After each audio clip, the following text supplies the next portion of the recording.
इस मुद्दे के अलावा कोई और विषय पर बात कोई लेके आता है, एक दूसरे के देशों की कोई बुराई करता है, वहां के लोगों की बुराई करता है, तो और उस बात को इस मुद्दे में लेके आते हैं, इस डिबेट में लेके आते हैं, तो हम उसको सिरे से खारिज करते हैं। उसका यहाँ पर कोई स्थान नहीं। यहाँ पर ना कोई हिंदू देखा जा रहा है, ना कोई मुसलमान देखा जा रहा है, ना कोई सिख देखा जा रहा है, ना कोई ईसाई देखा जा रहा है, ना कोई गरीब देखा जा रहा है, ना कोई अमीर देखा जा रहा है, ना कोई पढ़ा लिखा देखा जा रहा है, ना कोई अनपढ़ देखा जा रहा है। यहाँ तो इंसान का दिल देखा जा रहा है और इंसानियत देखा जा रहा है। ना कोई काला देखा जा रहा, ना कोई गोरा देखा जा रहा, ना कोई गरीब देखा जा रहा, ना कोई अमीर देखा जा रहा, ना कोई पाकिस्तानी देखा जा रहा, ना कोई दूसरे मुल्क का देखा जा रहा। ये तो एक साझली लड़ाई, इंसानियत की लड़ाई देखी जा रही है। तो जो लोग इस लड़ाई को लड़ रहे हैं, कृपया मेरी रिक्वेस्ट है कि दूसरी मुद्दे को इसके बीच में बिल्कुल भी न लाए, सिर्फ इसी पे बात करें और इसी की लड़ाई को आगे बढ़ाते रहे। तब तो हम ये मुद्दे को जीत सकते हैं और ये लड़ाई को, इंसान की लड़ाई को हम जीत सकते हैं और उन चारों बच्चों को, उसके फादर को हम दिला सकते हैं। आपके कदम अगर डगमगाएंगे, आप मुद्दे से भटकेंगे, तो ना केवल वो इस मुहिम को नुकसान होगा, बल्कि आपको, अपने आप को भी जो है वो नुकसान होगा। आपके कदम भी लड़खड़ाएंगे, ना आप इस लड़ाई के लिए लड़ सकेंगे, ना आप दूसरे मुद्दे पर लड़ सकेंगे, क्योंकि ये मुद्दा जो है हम सबका एक साझला मुद्दा है, एक इंसानियत का मुद्दा है। जब तक ये गुलाम हैदर का केस सॉर्ट आउट नहीं होता, जब तक आप केवल अपना जो फोकस रखो वो गुलाम हैदर के केस पर, उसके बच्चों की कस्टडी पर, उसके बच्चों पर, उसके बाहर आने पर, उसकी सपोर्ट करने पर, उसी पर डिबेट हो, उसी पे फोकस हो। ना कोई पाकिस्तान करे, ना कोई पाकिस्तान एक के लोग, ना भारत के लोग एक दूसरे को, एक दूसरे के देशों के बारे में कोई भी ऐसी बात ना कहें कि वो मुद्दे से बात भटके। और जो हमारा फोकस है, एक इंसानियत का फोकस, जिससे वो इफेक्ट हो जाए और हम उस फोकस को भूल करके दूसरे मुद्दे की तरफ हम भटक जाए और डिबेट जो है वो दूसरी तरफ चली जाए। क्योंकि जो सच्चे इंसानियत के मानने वाले लोग हैं, जो इस केस को सपोर्ट करने वाले लोग हैं, वो केवल उसी फोकस पे बात करेंगे। उसके अलावा कोई भी व्यक्ति अगर इस प्रकार की बात को डाइवर्ट करने की कोशिश करेगा तो उसको सिरे से खारिज करेंगे, उसकी तरफ ध्यान ही नहीं देना, उसकी सुनना ही नहीं है। सिर्फ सीमा हैदर, गुलाम हैदर, उसके बच्चे और ये इंसानियत के काम की तरफ आपका फोकस हो। जब ये केस सॉर्ट आउट हो जाएगा, उसके बाद आप की अपनी मर्जी है, आप कौन सा मुद्दा कब, कहां और कैसे रखना चाहते हैं, वो आपकी अपनी इंडिपेंडेंसी है, आपके अपने विचार हैं। आप जो चाहें वो कर सकते हैं, वो आपकी मर्जी है, वो आपका पर्सनल विचार है, उसमें कोई छोड़ेगा नहीं। लेकिन जब तक ये मुहिम चल रही है, जब तक ये लड़ाई चल रही है, इसमें ना हमारे भारत के लोग, ना पाकिस्तान के लोग, ना दुनिया के कहीं के भी लोग इस मुद्दे के अलावा इस मुद्दे में कोई दूसरी बात शामिल करने की कोशिश ना करें और ना ही इस मुद्दे को अपने एम से, अपने रास्ते से भटकाने की कोशिश करें। अगर आप एक दूसरे के देशों के प्रति कीचड़ उठाना शुरू करेंगे, कमियां निकालना शुरू करेंगे, तो आप इस मुद्दे से पे काम नहीं कर पाएंगे। अगर आपको वो करना है तो आप इस मुद्दे को छोड़ करके आप उसी काम पे लग जाओ। कोई जरूरत नहीं है फिर इस मुद्दे पे बात करने की।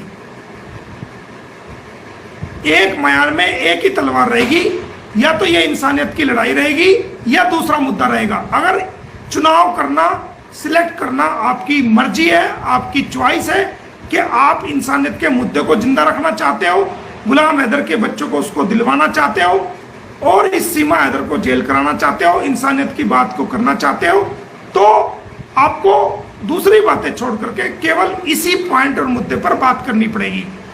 और अगर आप दूसरे मुद्दे पर जाना चाहते हैं, दूसरे मुद्दे पर बात करना चाहते हैं, तो फिर इस मुद्दे को आपको छोड़ना पड़ेगा। फिर हम कुछ नहीं बोलेंगे, ना हम टोकेंगे, ना हम रोकेंगे।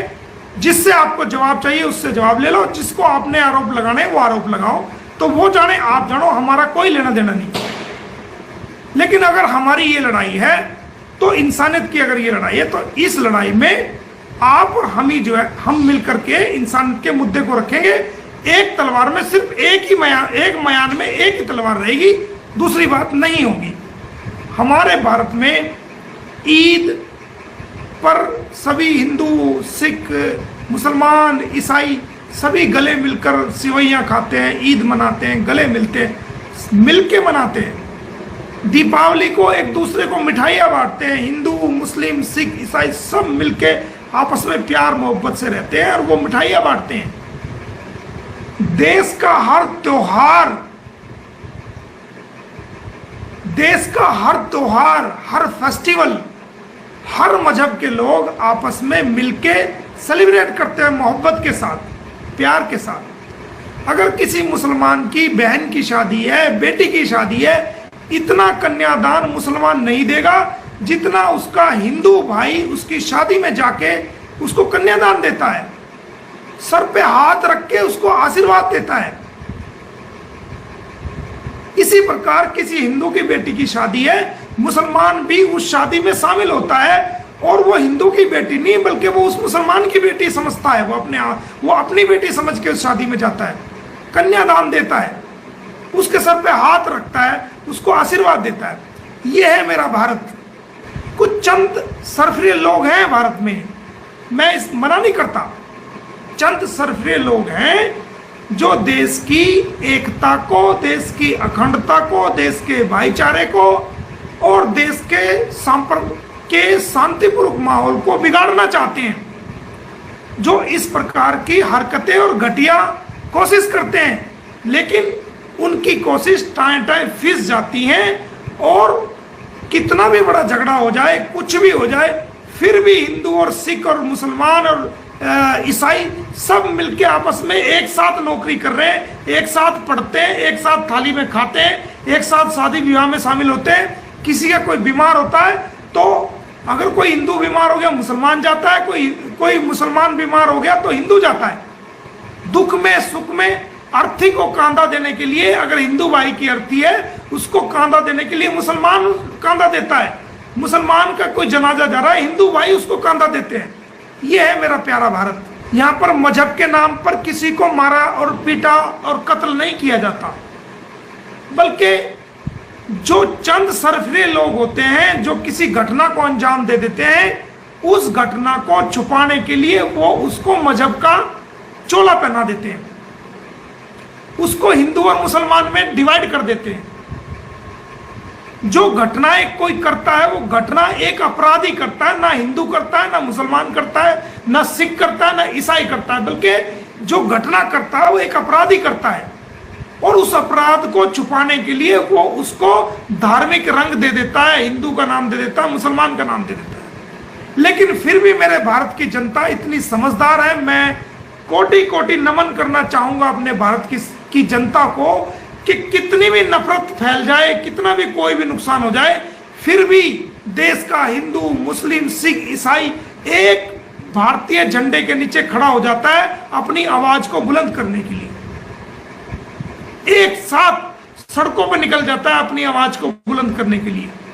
यह है मेरा भारत, यह है मेरे भारत के लोग जिनको मैं सलूट करता हूं। ताकतें हैं ऐसी, बहुत सारी ताकतें हैं जो भारत के लोगों को आपस में तोड़ना चाहती हैं, गलत बयानबाजी करके, गलत तरीके से उनके बारे में रिप्रेजेंटेशन करके वो भारत की एकता और अखंडता को तोड़ना चाहते हैं। लेकिन भारत के मेरे लोग किसी के उत्साह और बहकावे में आके ना कभी भारत की एकता को तोड़ते हैं, ना उसकी अखंडता को तोड़ते हैं, बल्कि पहले से भी प्यार एक दूसरे में ज्यादा हो जाता है। अगर कोई हमारी एकता और अखंडता को तोड़ने की कोशिश करता है तो पहले से ज्यादा प्यार एक दूसरे के प्रति हो जाता है। हाँ, हम भारत के लोग हैं, हम आपस में मुकदमे लड़ सकते हैं, एक दूसरे के खिलाफ